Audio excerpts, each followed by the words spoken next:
c'est ce qu'on appelle le phrasage. C'est le moment où on mélange les éléments. Alors Sandrine, il est 4 heures du matin. Vous êtes levé comme plusieurs fois par semaine aux aurores. La première chose, j'ai vu que vous aviez faite, c'est de donner à manger, de nourrir votre levain. Oui. C'est vous-même qui l'avez fait et il y a combien de temps? C'est moi-même qui l'ai fait il y a 12 ans.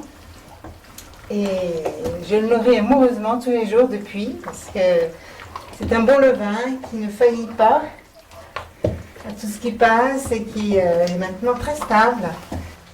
De quoi est composé un levain, Sandrine? Et bien tout bêtement, de farine et d'eau. Avec votre amour pour le métier, je suppose que la farine, vous allez la chercher dans un endroit spécifique et que c'est également pas n'importe quelle farine avec laquelle vous travaillez. Non, c'est pas n'importe quelle farine du tout. Ce sont les farines issues de blé ancien. Et le meunier chez qui je me fournis fait partie d'un réseau qui s'appelle le réseau Semences Paysannes. Semences paysannes. Réseau Semences Paysannes. Vous pouvez taper ça sur internet, vous aurez plein d'indications très intéressantes. Et donc qui réhabilite toutes ces espèces anciennes. Voilà. C'est important de sentir les éléments. Cette farine, eh ben, elle a ses propres qualités, mais elle est différente à chaque fois.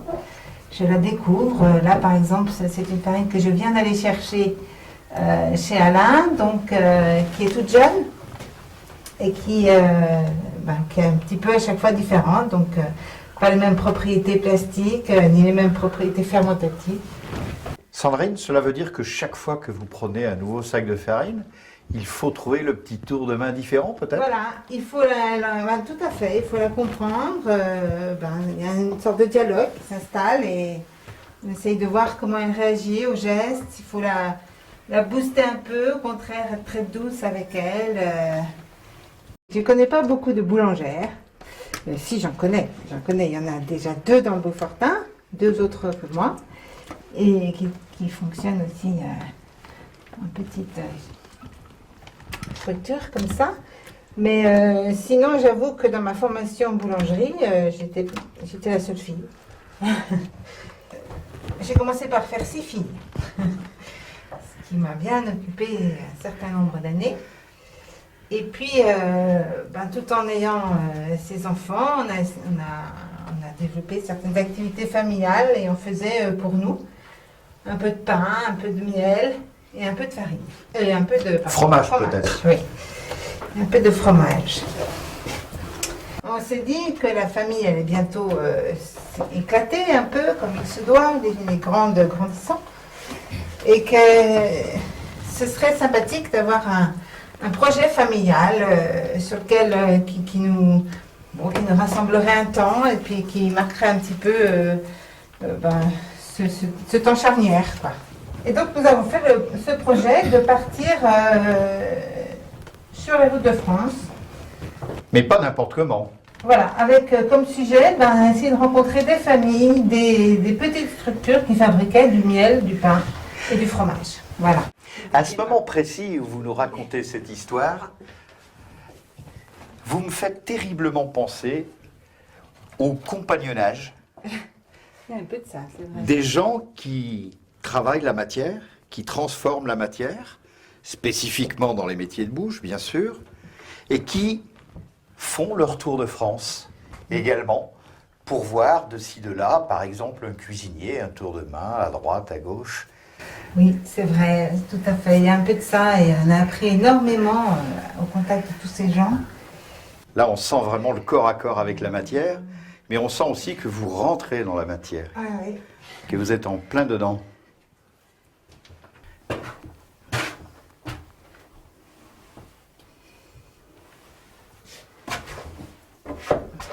Et pendant ce temps-là, le four se met en chauffe naturellement, tout doucement, ou pas encore? Non. Je vais préparer le feu, là, tout à l'heure.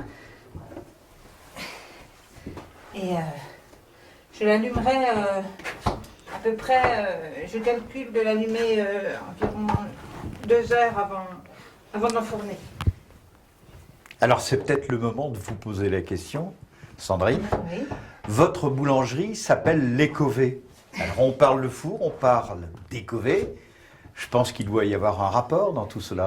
Oui, l'Écové, c'est le nom patois du tissu humide que je passe sur la salle du four avant d'enfourner. Pour nettoyer un petit peu la salle du four. Vous verrez certainement tout à l'heure. Et j'aimais bien d'abord j'aime bien ce moment, c'est un peu une danse. Je venais assez peu dans le Beaufortin, curieusement. Et puis ça a été vraiment un coup de foudre. Quand j'ai découvert le Beaufortin, je me suis sentie tellement bien que je me suis dit, je pense que je ne vais pas renier ma vie d'Annecy, mais tout du moins en montagnais, là, parce que il y avait une âme dans ce Beaufortin.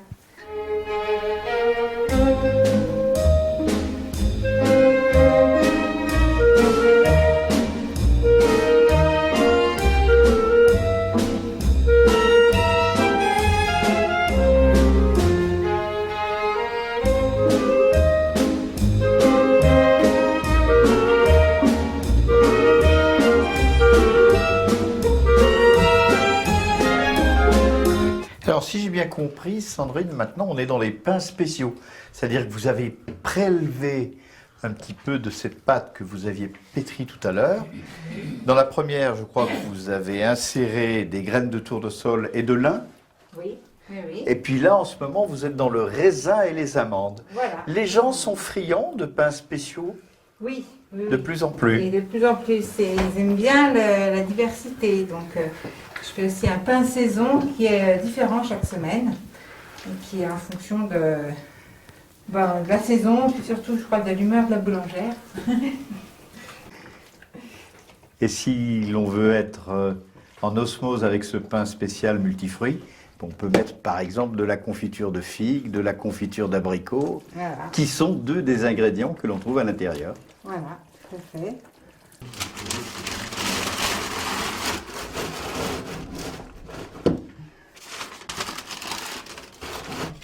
On débute.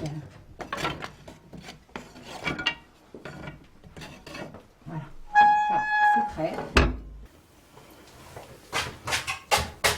Vous voyez, on voit qu'elle s'est un peu détendue, elle est moins, enfin, elle s'est un peu mélangée. Là, maintenant, je peux la reprendre et la retravailler un peu. Voilà, toujours pour essayer de détendre ce réseau gluténeux sans le déchirer, mais de l'apprendre à quand même être bien extensif pour après avoir un façonnage plus facile. Pour revenir sur le pétrin, Sandrine, je suppose que c'est vous qui l'avez fait fabriquer selon vos souhaits. Oui. C'est quoi comme marbre, comme essence de bois, Alors, pardon? pour l'eau, j'ai choisi un fruitier, parce que Du poirier? c'est du poirier, oui, oui. Un bois bien dur, bien résistant à l'eau et bien lisse.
Donc la pâte s'est déjà reposée 1 heure à peu près.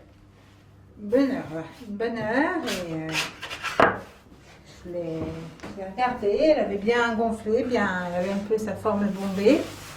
Ça veut dire que bon, c'est le moment de passer au boulage.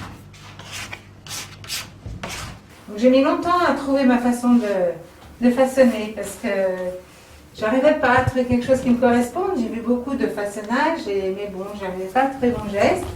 Et puis un jour, je me suis dit, je vais essayer de redonner la forme d'un grain de blé. Ah Et ça m'a aidé d'avoir une image comme ça dans la tête. Du coup, j'ai un peu trouvé ma marque. Je ne sais pas, voilà, c'est la marque de l'écolier. Ce type de façonnage.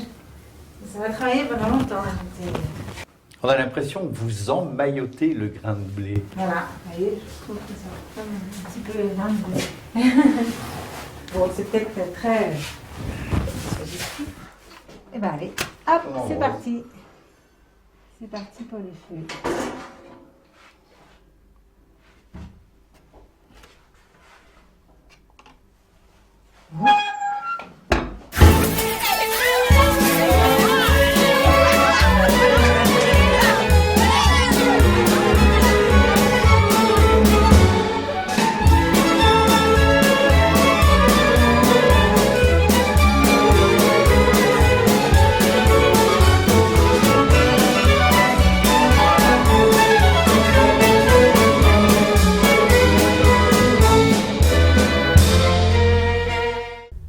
Alors Sandrine, est-ce que le four est bien chauffé à blanc? Ça y est, le four est chauffé à blanc. Je peux vous montrer. Je ne sais pas si vous avez...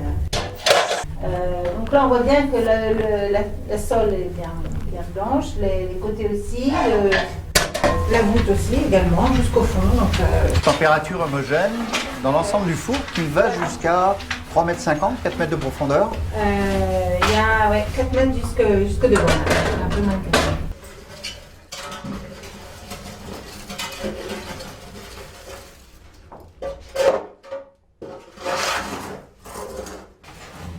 Maintenant, il en a placé lui.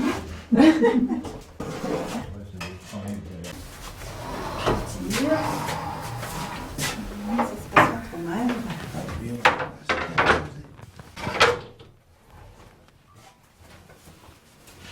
On est en fumée complètement.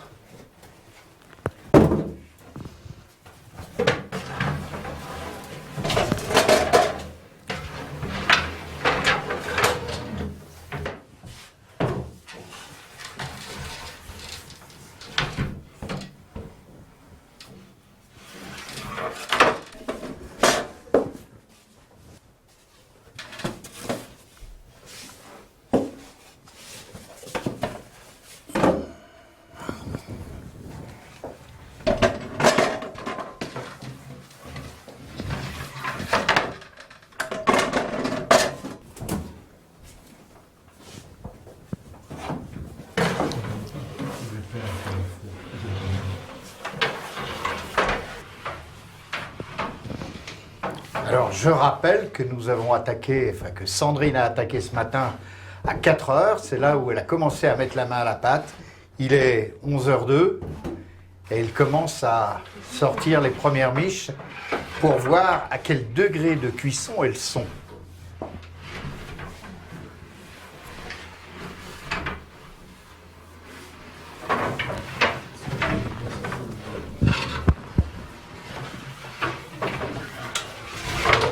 Alors Sandrine, rappelez-nous, on vient de tout voir, quelles sont les étapes fondamentales et à peu près combien de temps cela dure. Donc la pétrie, je l'ai commencé à 4 h du matin et jusqu'à 6 h moins le quart à peu près. À la suite de quoi, j'ai dû revenir vers 7 h moins le quart et commencer vers 7 h à découper la pâte et à la mettre en pâton. Et la bouler, donc le boulage ça dure à peu près une demi-heure en comptant le temps de repos. Et puis après, j'ai repris la pâte, je l'ai façonnée. Le façonnage m'a bien pris 2 heures, 2 heures et demie. Et voilà. Et donc, dans les bannetons, la pâte repose la deuxième fois, donc relève une seconde fois à peu près 3 heures. Et je rappelle que ce matin, vous avez brassé quelques 100 kilos de farine, de levain, d'eau. Mais parfois les clients me disent, mais pourquoi vous n'en faites pas tous les jours? Alors j'ai dit, écoutez, venez voir une fournée, puis vous comprendrez pourquoi j'en fais pas tous les jours. Toujours un peu une valse des pains. C'est aussi important de les bouger sur la sole pour finir la cuisson